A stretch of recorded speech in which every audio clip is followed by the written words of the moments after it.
Milestones are one of the most misused tools used by parents. It might seem perfectly innocent. You're sitting there at a mother's group, and there are two other children. They're the same age as yours, and they are both sitting up just fine, and yours is still nowhere near mastering this skill. So you start to wonder, are they behind? But using milestones as a comparison tool isn't helpful, and in this video, I'm gonna tell you why. And then we're gonna talk about how milestones should be used. When you hear the term milestones, you're probably thinking of things like crawling and walking, but they actually include much more than physical progress. In addition to motor skills, which are those physical abilities like learning to crawl and walk, developmental milestones also include sensory skills, which refers to your child's ability to use their sight and hearing. Then you've got communication skills, and this involves how well your child can express their needs or feelings. Then you have social skills, which is how well your child interacts and gets along with others. And then finally, you have cognitive skills, and these are your child's thinking skills, like solving simple problems. If you want to see all of these milestones, I've got a free chart you can download, which is linked down in the description. Here's the thing with milestones though.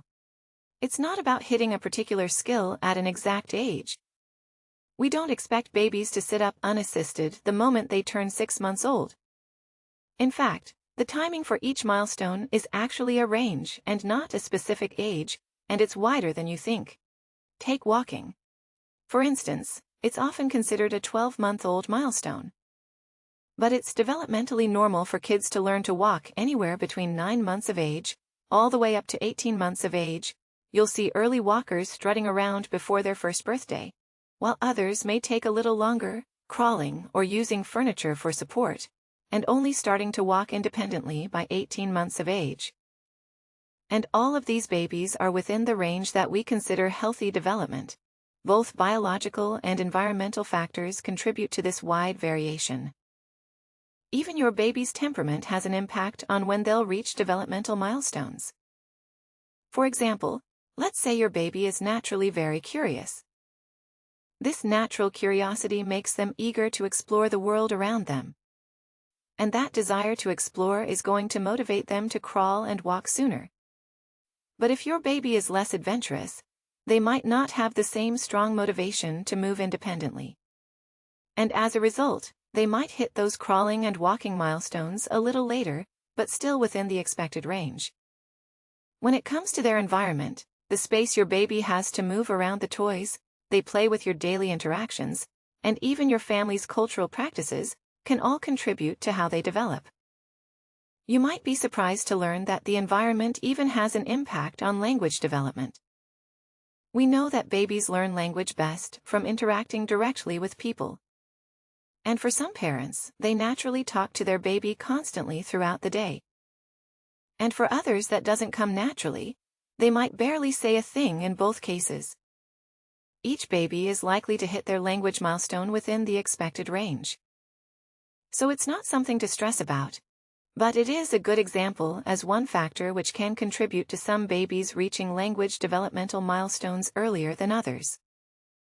Now, just a reminder, if your baby was born prematurely, you need to adjust all of these developmental milestone ranges to cater for that. The way you do this is to use their due date when figuring out when they should reach certain milestones, rather than their actual birth date. Given the fact that the windows for each milestone are so broad, it's not useful to compare your baby's progress to their peers. Each child is unique and learns at their own pace. Some might pick up new skills faster, while others might take a bit more time. But that doesn't mean that one baby is smarter or more advanced than the other. So instead of stressing over comparisons, it's more beneficial to focus on your child as an individual, celebrate their progress.